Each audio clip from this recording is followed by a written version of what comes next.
1980s में roller disco का craze peak पे था।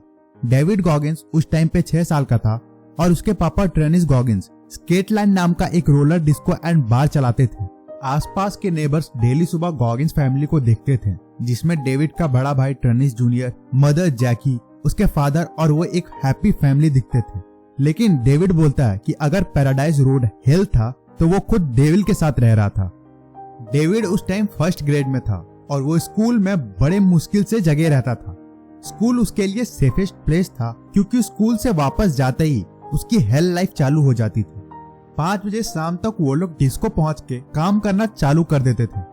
डेविड 6 साल की उम्र में ही अकेले पूरे स्केट स्टेशन को मैनेज करता था। उसे एरोजॉल डिओडाइजर स्प्रे करके साइज और स्टाइल के अकॉर्डिंग स्केट्स को ऑर्गेनाइज करके रखना रहता था। एरोजॉल उसके नाक और मुंह में भी चला जाता था, जिससे उसे हेडेक रहता था और उसकी आंखें पूरी लाल दिखती थी। वो लोग उसी बार के एक छोटे से ऑफिस में 6 बजे तक डिनर कर लेते थे क्योंकि बार 7 बजे खोलना रहता था। फिर 7 से 10 सब कुछ मैनेज करने के बाद आधी रात तक बार के फ्लोर्स को और बाथरूम्स को साफ करके अगले दिन के लिए तैयार करना पड़ता था। डेविड और उसका भाई वहीं ऑफिस के एक छोटे से सोफे पे सो जाते थे और उसकी माँ रात भर काम करती थी। एक रात डेविड वही सोफे पे सो रहा था, तभी उसकी मदर ऑफिस में रोते हुए आई और कुछ टाइम बाद उसके फादर भी आए और सोफे के नीचे से एक गन निकालकर उसकी मदर पे एम कर दिया। जहां एक 6 साल का बच्चा सोता था, ठीक उसके नीचे उसके फादर एक पिस्तौल रखते थे। उस रात ट्रेनिस गॉगिंस किसी और लेडी के साथ बार के फ्लोर पे था और ये उसकी माँ ने देख लिया था। उसकी माँ ने ट्रेनिस को कुछ भी नहीं बोला था, लेकिन फिर भी ट्रेनिस बहुत गुस्से में था। जब नेक्स्ट मॉर्निंग वो लोग घर पहुंचे तो ट्रेनिस ने उसकी मदर को लेदर के बेल्ट से मारा, फिर दीवार पर सर पटका, जिससे वो अनकॉन्शियस हो गई। लेकिन इतना सबसे भी ट्रेनिस रुका नहीं। ट्रेनिस द डेविल ने जैकी को बालों से पकड़ के घसीटते हुए हॉल में ले आया। डेविड से ये सब देखा नहीं गया और वो ट्रेनिस के पीठ पे मारने लगा। ट्रेनिस ने डेविड को जमीन पे फेंक दिया और बेल्ट लेकर उसकी तरफ जाने लगा। तभी उसकी मदर ने पैनिक बटन दबा दिया, जिससे वहाँ की लोकल पुलिस आ गई। लेकिन ट्रेनिस ने पुलिस को वापस भेज दिया, जिससे इन्हें यह पता चल गया कि इनकी मदद कोई नहीं करेगा। उनका साइकोलॉजिकल डैमेज हो चुका था। इस तरह की मारपीट चलती रही और डेविड के मन में ट्रेनिस के लिए हेट बढ़ता रहा। वो डेविड को खाली बदन पे बेल्ट से तब तक मारता था जब तक डेविड सेंसलेस नहीं हो जाता था। एक ओल्ड लेडी बेटी जो कि थोड़े दूर नेबर में रहती थी, उन्होंने इनकी हेल्प की। डेविड की मदर 100% ट्रेनिस पे डिपेंडेंट थी। उसके पास खुद का क्रेडिट कार्ड भी नहीं था। उन्होंने कुछ वीक पहले से ही प्लानिंग चालू कर दी और जैकी ने अपने नाम के पेपर्स और क्रेडिट कार्ड बनवा लिए। एक दिन सुबह डेविड, उसका ब्रदर और उसकी माँ उनके वॉल्वो वैन में बैठ के निकल गए और ट्रेनिस ने उनका पीछा करना चालू कर दिया। वो लोग उस दिन पूरे दिन बेटी के गैराज में छुपे रहे और रात होते ही बफेलो से बाहर निकल गए। वो लोग 2 दिन बाद जैकी के पेरेंट्स के घर ब्राजील पहुंच गए। बीच में जाते जाते उनकी वॉल्वो भी खराब हो गई थी, लेकिन जैसे तैसे मैनेज करके वो पहुंच ही गए। 6 मंथ्स के बाद डेविड और उसकी मदर ने एक रूम $7 पर मंथ में रेंट पे ले लिया। उसका भाई ट्रेनिस गॉगिंस के पास वापस चला गया। डेविड की मदर ज्यादा अर्न नहीं कर पा रही थी, इसलिए वो जैसे तैसे अपना गुजारा कर रहे थे। डेविड ने सोचा कि वो हेल से बाहर आ गया और डेविल के चंगुल से फ्री हो गया। उसने ग्रेड 2 में एडमिशन लिया और उसकी टीचर कैथरीन बहुत हेल्पफुल थी। डेविड ठीक से रीड नहीं कर पाता था, लेकिन फिर भी कैथरीन एक्स्ट्रा टाइम देकर डेविड को पढ़ाती थी। सब ठीक हो रहा था और डेविड 3rd ग्रेड पहुंच गया। लेकिन इस बार उसकी टीचर मिस डी उतनी हेल्पफुल नहीं थी। उसकी मदर को स्कूल से डेली कंप्लेन के लिए कॉल आता था। उन लोगों ने डेविड को स्कूल छोड़ देने बोला और कोई स्पेशल स्कूल में इनरोल करने को बोला।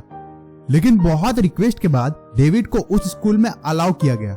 वो पूरे स्कूल में एक अकेला ब्लैक था, जिससे उसको बहुत ज्यादा रेसिज्म फेस करना पड़ता था। वो टॉक्सिक स्ट्रेस से सफर कर रहा था। वो ठीक से पढ़ नहीं पाता था, इसलिए उसने चीटिंग करनी चालू कर दी।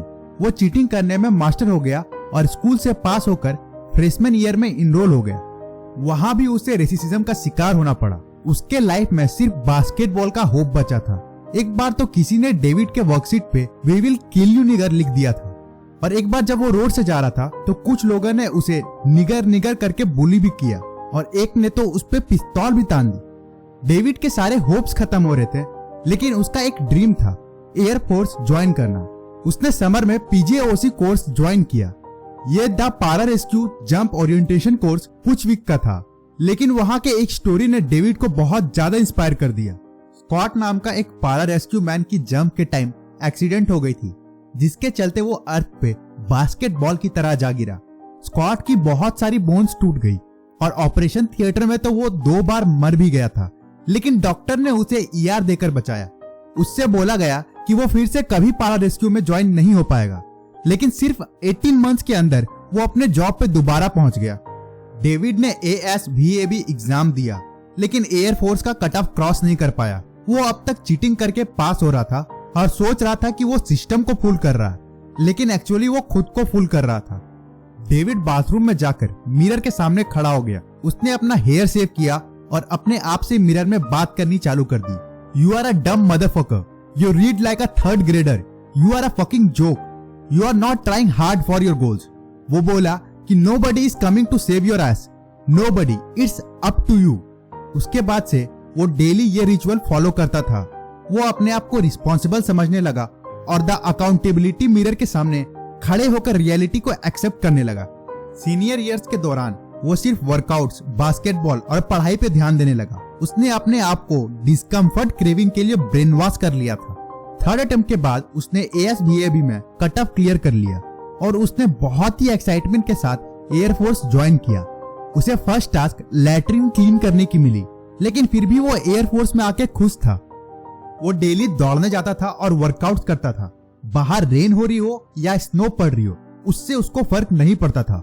वो डेली रनिंग शूज पहन के निकल जाता था। एयरफोर्स में बहुत सारे टेस्ट देने पड़ते थे, जिसमें कुछ स्विमिंग टेस्ट भी थे। वो पानी में कमजोर था, लेकिन फिर भी बहुत सारी प्रैक्टिस के साथ उसने सारे फिजिकल टेस्ट पास कर लिए। अब लास्ट बस मेडिकल चेक बची थी। तभी उसके मेडिकल रिपोर्ट से पता चला कि उसे सिकल सेल ट्राइट है, जिससे एक्सरसाइज रिलेटेड डेथ होने के चांसेस हो सकते हैं। उस टाइम ऐसा माना जाता था कि सिकल ट्रेट वालों को कभी भी कार्डियक अरेस्ट हो सकता है। इतनी मेहनत करने के बाद भी डेविड को एयरफोर्स से बाहर निकलना पड़ा। उस टाइम डेविड 175 पाउंड्स का था, लेकिन कुछ सालों में ही डेविड 300 पाउंड्स का हो गया था। और फिर